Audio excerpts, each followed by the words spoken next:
right, ladies and gentlemen, welcome back. It is Wednesday, August 12th, 2025. We have our Wednesday show for you here, our midweek show.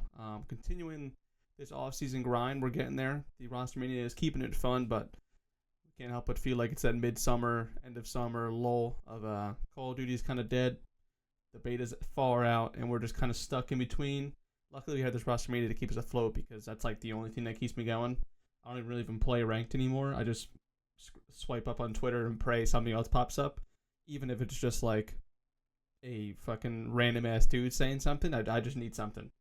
But you know, it's that time of the year, and COD has its good few months, and then we're at this spot. So we're getting there. But today we got we're going to talk about the stats that I'm going to be keeping this coming season. I'm going to get into stat keeping and analysis to help kind of break down some more stuff and just some more fun stats for us fans to kind of just have fun looking at and seeing who's on top of what stat. Some college COD talk. And then we're going to build out the roster for not all the teams, really. I mean, we might get there, but really I want to get into the remaining because there's a few bottom teams that we've heard nothing from. So, including my Cloud9. So we'll get into that. First things first, I want to talk about stats. This is a stat sheet I have currently. I'm still building it out, but we have some KD, which for the hard point for each team, control for each team, S&D. I'm going to have the players control S&D. I'm going to have leaderboards. There's a few, I'm keeping what I think is appropriate to keep and also that I can manage keeping up with. Obviously, some stuff, COD, you can just look at the scoreboard after the game and plug it in. Some stuff you can't. So for basics, for hard points, like break percentage, hold percentage, rotation percentage, average points per hill, and then the plus minus. This way I can kind of go back and look and say, hey, this team on this map has this plus minus, this team on this map against this team, right? You can kind of get really in depth with it. I think that'd be cool to have make some graphics about maybe a bottom tier team that some reason has, you know, a higher hold percentage against a top tier team, but then against everyone else is lower or something like that. So I'm kind of to be on my toes this year. I've never done something like this, keeping stats, especially this in depth, like KD and win loss. That's called kind of easy, but break percentage, hold percentage. I'm going to have a notepad next to me while I'm watching the games, but I think it's going to help me stay in the game more and then be more like in tune with stats, in tune with certain player stats. Some fun things I wanted to keep was like, I was thinking about like maybe like listening cheese. Like, you know, every once in a while, I feel like actually happens pretty often when you're watching your team play or watching any team play, the listening comes on and some reason it's just like, it's cheese. They just start going off. Like very often, the teams like pop off, or at least like if they're getting shit on, maybe they start picking it up a little bit in the listen-in. I don't know what it is, but I feel like you rarely ever listen in. You hear a team go, like they don't ever listen in to a team who's down 100-10, and they're just continuing to get shit on. Like usually, for the most part, there's some type of recovery in the gameplay. I feel like a lot of times, especially in close games, like when there's a turn of tides, like watching the SCUMP watch party, and they're watching their boys optic play, and they're playing phase or whatever. And SCUMP's like, oh, these are big spawns. We got to secure these for the next hill. And then all of a sudden the listening comes in, so they go quiet, and it's for phase. And all of a sudden you slowly see phase go and get those spawns. And it comes out, and the boys optic SCUMP, and them are like, oh, well, we needed those spawns bad. I feel at times it's just like the right timing of a listen-in, the right timing of when the good hill came. Obviously, it's not a real stat. Like, they don't know when they're being listened into, but as a fan, I think we all can agree that there's sometimes some listen-in cheese that goes down. I actually was kind of thinking about creating my own stat. Trying to come up with something. In baseball, there's like a million different stats that are like super formula-based, and all of it, like, a lot of it, I don't even know what it means. And at the end of the day, it comes down to the basics. But for something fun to also keep, I was thinking about like a clutch KD stat kind of thing. I was going to call it a clutch KD rating. Because I was going to take players' KDs when both teams hit 200 points. So once each team hits 200 points, then you start tracking kills and deaths and compare that KD. You take that, then you go to the S&D, and once both teams have 4 rounds, so it's 4-4, so we're on round 9 now, you start tracking KD then, and then the control when your team has less than 10 lives left, what your KD is, because it'll track like all the most high pressure situations that like players can be in. Like obviously when the hard point first starts, obviously you want to come out firing, but if you don't, it's not the most important thing, so you could still pick it up. But once it hits, we all know when you're watching hard point, once it's 200, like any hill that comes, if you hold for a full 60, you win. Or, as it goes on, you just have a good hold, you win. So those kills matter more. The deaths matter more. So it's just going to measure, like, the pressure, who does well under pressure, not just Game 5 S&D or just a finals round, which I do possibly want to weigh into this, like maybe kills in a map 5, round 11 matter more or way more. I'm still trying to figure out, like, the math behind it. But basically, you would just take all those, take the KDs, and then obviously mix them and then spit out a KD. So maybe a player who has a 1.1 KD overall has a 0.75 in clutch situations. Obviously, if you're on a bad team and you lose more often, your KD might be worse, but that's part of what it is. It's not gonna be a perfect stat. So I just think it'll be cool to compare. Like, maybe some players are the same, some players are worse, some players are better. It'll be just a cool stat to see. Maybe the really bad teams all have good KDs, and then you could tell the teams who maybe throw towards the end of a hard point because their KDs all drop, or maybe like one of their players' KDs drops, pulls down the whole team, something like that. Like I said, I'm still working on. We still got a long off season to go for, so I'm not too worried about that. But there's some math, and I'm using ChatGPT for really everything, especially with these stats, trying to help me track them and come up with some math or reasoning behind how to keep on each one and maybe some new ones. But yeah, that's that. Well, I'll kind of update as we go further on what I have done on this, and then how I'm going to keep the player. I want to have like each player's overall stats, and then maybe a leaderboard. Every week, every Monday on every Monday show, we do the recap. I can kind of come out with a bunch of different fun stats, not just the basic ones like, ooh, here's the highest KD. Like, we usually all would know that. Maybe something small, like kind of niche that happened. Whether it's the best clutch rating or whoever the most engagements, but then the least amount of damage or something weird like that. Again, like, I'm not a professional account. I'm not a professional player. I'm not a professional analyst. It'd be cool to be maybe a professional analyst. But right now I'm just starting with some basic stats, trying to keep it fun, try to keep it interesting and different than what you're going to see everywhere else. So that's kind of that. Now let's get into some serious shit here. Over here on Reddit, I made a post about from my Instagram. Predict the career. It's Mercules. How many rings, chips, MVPs, and career KD you think he's gonna have? Just a fun post. And people kind of went a little nuts with this. 56 comments out of 10,000 views so far. It's pretty insane. But going into it, it gets kind of wild. So this guy from this, I don't know what TV show this is from, but I've heard this sound: 55 rings, 55 chips, 55 MVPs, and 55 career KD. A lot of people are trolling in here, but then it also kind of gets pretty funny. What happens if Merc sucks next year? And then this LA Thieves fan says, then you can welcome Scrap and Hydra for the 2026. I guess he's saying that I guess we're going to go after Hydra and Scrap. But I'm not an Optic fan, but Optic will. And these kids kind of get in an argument for a while. It's kind of weird. I don't really know what happened, but rings, 10 chips, all MVPs, all career KD 2. Rings 2, chips 8. Whatever year he wins rings, when he'll get his MVP, and then KD's too hard to guess. Which would probably mean Shotzi has 4 rings. This team has potential. This Optic team with Mercules, and like Shotzi could end his career with 4, and it's not even a stretch of the imagination to say 5 in the next 3, 4, 5 years. If they stick together and keep playing how they were playing, I mean, we could see some insane numbers. Mercules could have 2 or 3 pretty early on in his career, but this guy said once again, all of them quad positive. Yeah, holy shit, this entire sub is a Merc jerk-off session. But I mean, it kind of makes sense when it's about Merc, and also most of the fans are Optic fans. How the fuck could you possibly predict anyone's career KD? And then my boy here says, by predicting it, like what? That's kind of a stupid question by Terry there, but I'm just asking for it. I'm not asking you. No one's gonna be correct, right? No one's gonna get this perfect. So it's just a fun question. I don't know why bro took it so serious, but 3 rings, 9 chips, 2 MVPs, not answering career KD. It's also just a weird comment. Like, just fucking say 1, dude. Like, is it that hard? Like, not answer. It's like, are we gonna come back to this guy and be like, he gave a guess and it was way off. Let's fucking go get his ass. Like, just throw a fucking number in there, you moron. Rings 0, chips 0, MVP 0, career KD 0.78. All right. This guy thinks Merc's cheating at champs, and that'll be exposed soon, so he'll lose his ring. rings 5, 18-year MVP, 4 career KD, 1.61 KD, and then career length 4.5 years. 3 rings, 10 chips. So I mean, most people this is a lot of trolls in here, I'll be honest. But a lot of people are at least keen to the idea that he's gonna have more than 1 ring. I think there's a pretty low chance he ends his career with only 1.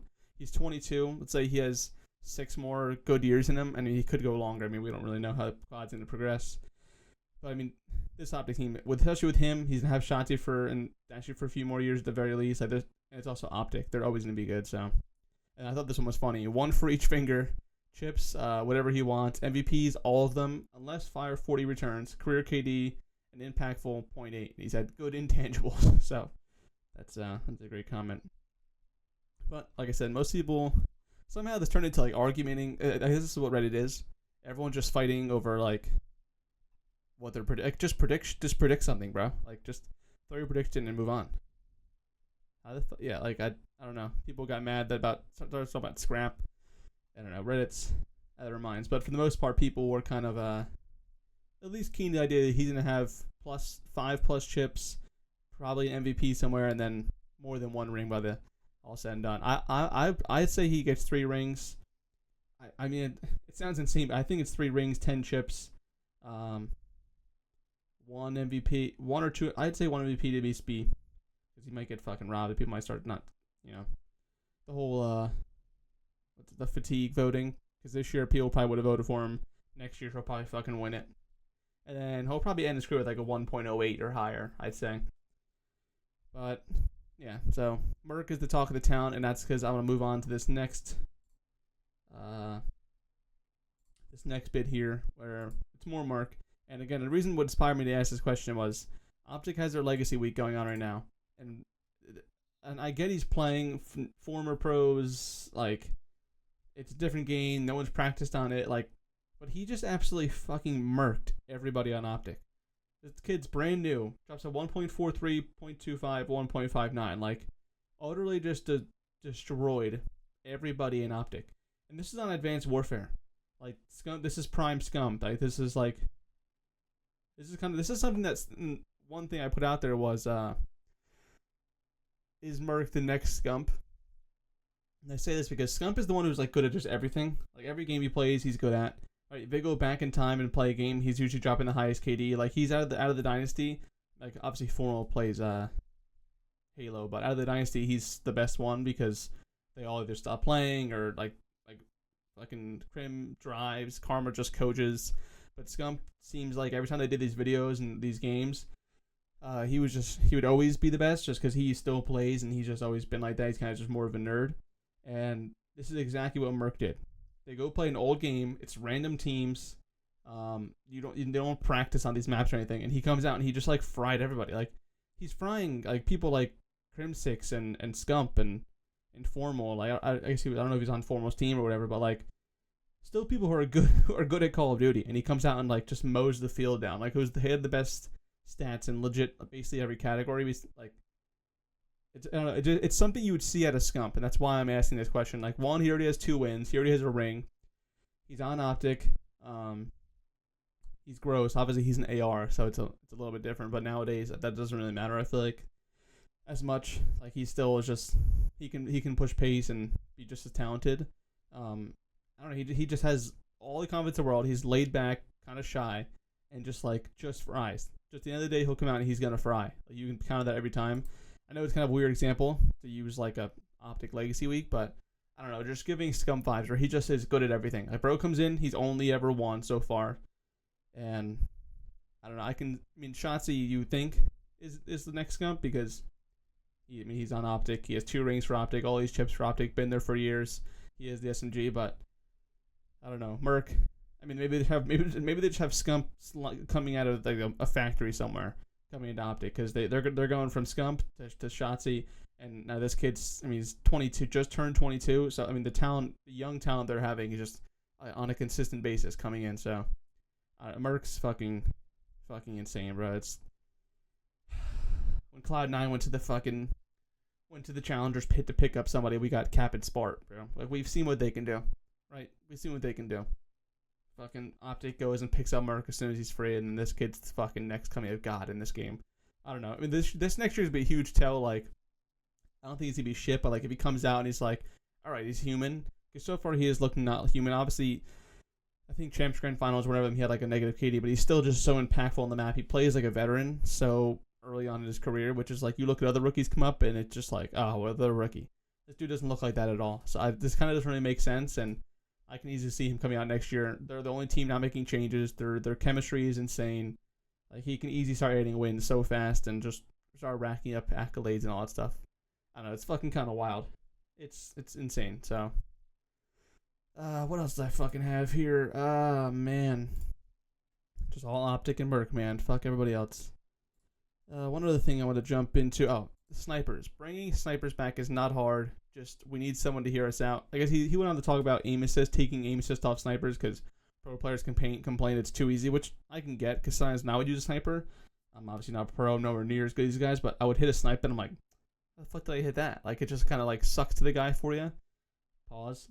But it's people complaining. These guys said they can't fix a scoreboard. What makes you think they're gonna fix a fucking a gun? Because they want guns without aim assist. At least one sniper that they can use competitive. And I just want to bring up the topic of like snipers back in competitive. I started watching MW3, so I missed MW2 sniping, and I feel like it's almost like I get it could be OP sometimes, and if some teams could vote no because they don't have a sniper compared to other teams. But dude, I mean, like, you need this in grand finals, a sniper hitting a crazy clutch snipe in the 2v2 situation across the map, or a quick scope, or something kind of wild to hit it in like a big match or a game 5 or something crazy like that. That's content for the league. That's moments for the league. People know COD for sniping, the FaZe clan sniping, optic sniping. Like back in the day, like that's what COD kind of got built on with those sniping clans. I feel like we gotta bring that back, dude. Like we need a mixtape of pros hitting snipes every year. We need that getting put out on socials, on content. Like, hey, look, these are the best players in the world using snipers. That again, everyone thinks of Call of Duty. You're looking for COD. You're looking for like sniping clips. You're looking for sniping montages, like the OG, like older people, maybe people who are casually into COD and just run around like Nuketown with a sniper. Like maybe they see some clips from this, like, oh shit, these guys are playing the best players in the world and they're ripping snipers across the map. Like, I feel like it's just, I don't know, it's just something I feel like really would help the league. It's something for the fans, for us. Like, it would be so when you see a player walk out of that spawn area in an S&D map with a sniper, you're like, oh, you like put the camera on that guy and don't move it. Like, let's see this. Let's see him and the other team sniper go at it. It's just a bigger moment that we can get for the league, and just I feel like it advances the game, makes a bigger skill gap. There's so much more to it, but again, the whole scoreboard. People are saying they're never gonna even make this change to snipers. They can't fix a scoreboard, but I feel like pros can still. I mean, you always hear Methods and Zuma say they gotta put them in. So I don't know if it's that bad, or if pros just don't want to get like cheesed by a bad team because they have like a kid who can just snipe across the map and get picks for like not being that good. Again, I'm not a pro. I'll say this all the time, so I'm not in the loop of really how impactful it is, if it is that impactful. So I mean, I don't know. I think it should come back. I think a lot of us fans think snipes should be back. So all right, we'll get off Reddit. We'll get off Reddit and move over to some roster mania. I wanted to build out some of these, mostly these bottom ones right here, honestly, because some of these feel like they're set, like these three. Some of these could change around. Insight just announced he's a free agent. I think unrestricted. I forget.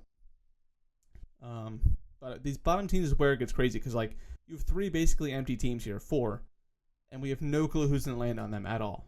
So I think this is safe to say Jello Mates is gonna get Envoy. And it was Envoy, Neptune. Well, now there's talks about Ultra getting either Ghosty or Nasty. I think they get Ghosty. I feel like Ghosty might have a better profile for that. So I think Neptune and Nasty stick together here. That's what they get. Who would be the SMG? I could see Gwyn. Actually, I could see. Let's throw Kremp here. Well, we'll throw Gwyn here. So I kind of cancel out some players for us. Now, there is an interesting thing between. I feel like Snoopy could easily go to Heretics. He's a great SMG. He has plenty of potential. Go to a team who has great teamwork and he speaks Spanish. Again, Heretics, their options are limited because who here speaks Spanish, right? Who here on this list? It's almost just Snoopy. There might be some other players I don't know of, or they just speak in English, but they probably would prefer Spanish. I can't. There's been no news on Snoopy, so I can't even predict that right now. But we'll leave those. So for these teams, one for Cloud9, here's what I want. I want Kismet. Give me fucking Abe. I think Kismet can be a good veteran for Abe. Kismet's a winner. Dude was on Gentlemates last year. He was still balling. There's still plenty of games he was balling. His team was getting shit on. He was straight up fucking balling. Still making plays, doing his thing that we saw him do on NYSL. I think he just got screwed being on that team, but there was a reason why he's the only one who got stuck up all last year. So, let's see. I would take Abe. So even AR, Abe's an AR, right? Yeah, AR, SMG. Kremp's not. We know Kremp's not coming back. What would I take, bro? Give me Teej. I could. Hear me out. Abe and Insight, Teej and Kismet. Again, you can call me a moron. I have no clue, but I might be able to get down with this. Insight, TJ, Abe, Kismet, young talent. We're really just trying to develop Abe here, see if he can turn into something and build on him next year. But what else will we even have if not him? Cramp's not coming back. Spartan, no. Cap, no. I think that's what it is. I think for Royal Ravens, let's get Beans back on the Ravens. Let's get Cramp on the Ravens. And let's see here, bro. Fucking hell.